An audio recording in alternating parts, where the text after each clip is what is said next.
Hey everybody, I'm going to do back to the hacks bit again. This one deals with coffee. So years ago, I used to buy coffee makers, right? Very simple. You put the ground coffee in a basket, water runs through it, you have coffee. Okay. Problem is, it's just me now, so having a big pot of coffee is kind of overkill at this point. But the other problem that I have is I was going through, I had coffee makers for 3-4 years, and then I started getting coffee makers that were only lasting for about a year and a half. Annoying to me. So I decided, since I also drink tea, is why not just get a good water pot and get a press. Now the press is a simple device. It's basically a tube that you put the coffee in, so it's at the bottom, and you pour the water on top. The water runs through the coffee and goes down, and you press on you put this plunger in and press it down, so you push the coffee into the cup. Okay. A couple of things when you're doing this type of press. First is you want to stir it when the water first goes in and pour your water in slowly. But if you got room left in your cup after you get this thing filled up, because it'll start to drain down, fill it back up, but put the plunger in the top and let it sit there. What that's going to do is the coffee won't be able to run down because you've sealed where the air would come in, right? So it's going to hold it there. And then when you press it down, it'll have been sitting there for a while and making your coffee a little darker. I like my coffee very dark. To the extent that I also usually buy beans, and then I can figure out how much I want to grind them, right? The finer the grind, usually the heavier the coffee, right? So the other thing that you can do when you're doing this, though, is look at your press. And this is where the hack comes in. So at the bottom of the press is usually some kind of filter that it's going to go through. In this case, it had a metal filter on the bottom, which is great, right? You don't have to have a paper filter like we used to have with the coffee makers. However, here's where the problem comes in.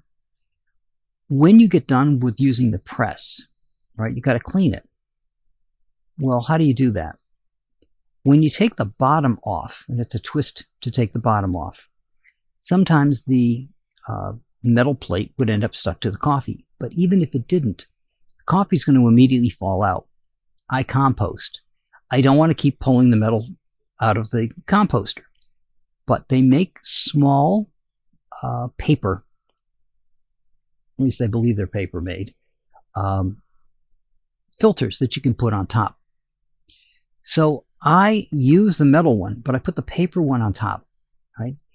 And again, like I said, heat your water, grind your coffee, put the ground coffee in the tube, pour your water in slowly, mix it a little bit, and then you're going to, if you can, top it off again and put the plunger in the top and let it sit for a minute, 30 seconds, whatever is comfortable for you, before you start to press on it and press it down.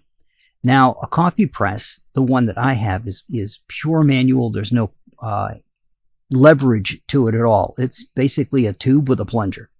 That's it. So you get the one that you're comfortable and capable of pushing through, because again, when you push it down, it doesn't have any internal air that's coming in.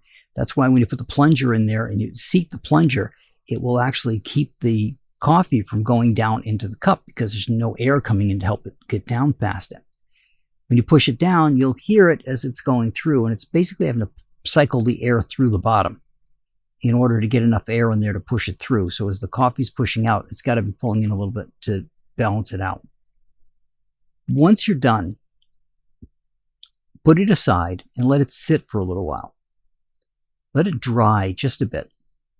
All right, a little moisture to it is good, but when then you take the bottom off, the metal should come out with it because it's dried up enough that comes off, but the paper is still in place, and the paper is still holding the coffee in place. So when you take that off, you go to your composter, it's all still there, and then you push down on the plunger, it will drop into your composter, paper and all. Paper can be composted. The coffee goes in there as well. You might end up this way with a little bit of coffee grounds left around it, but that's okay. It's easy to clean that up, and you could take a paper towel or a tissue to it, wipe that off, and drop the whole thing into composter. Again, you're composting paper with it. It's fine. So to me, this is a way of preventing waste. Now, when I had a coffee maker, I loved having those gold tinted baskets in there because you didn't have to use paper. But there's two problems here. First is if you grind it really fine, sometimes it would still get through that filter. And then you're back to using a paper filter anyway, just to try to catch the extras. But again, like I said, I was going through a coffee maker every year and a half. That's a lot of wasted coffee maker. And they were for different reasons. One was a really poor design. The steam from the coffee pot was actually getting into the electronics at the top, and you could see the electronic clock start to fog up, and I think it shorted it out. Had a couple where the heating plate at the bottom just went out. Now, I used to use these things every day, so 7 days a week. But again, a year and a half, it seems a little short. And the first one that I got was more expensive. It only lasted me 2 years. So I said, why am I going to keep wasting the money on that if it's only going to last me 2 years? And got a lesser expensive one, which then would last me about a year and a half. But again, it's a lot of waste. They make really good hot water pots that don't work in the traditional way.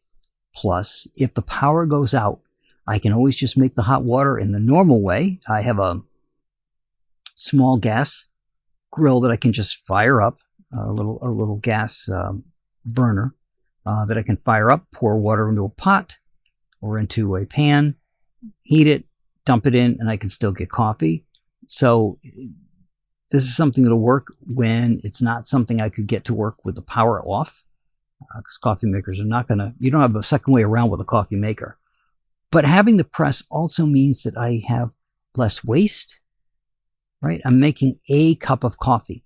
I'm controlling how much is going into that cup, both in the amount of coffee that I put in and the amount of water that I'm putting into it to determine how much of a cup of coffee I want to have.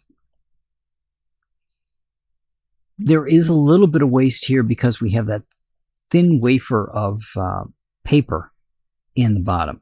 And, if they make them out of bamboo or something else, those will work just fine. But again, it's a little bit of waste there, but not as much as the coffee makers and the electronics and all the other crap that I had to throw out over the years. So that's what I got for you guys this week. It's a simple process to make your coffee using a press, and they make presses that make it easier for you to do. I believe I saw some with handles on them and things, but I wanted an inexpensive, throwawayable, if you will, press. That's what I got. The rubber on the top of it is removable. That's on the plunger part, so I can always swap that out if I have to. It's got no moving parts, so it's going to be pretty difficult for this thing to have any issues except around the plunger itself. And like I said, that looks to be replaceable. So no waste, and exactly what I need for a cup of coffee every morning. If you have more people in your household, you can always just make an assembly line up.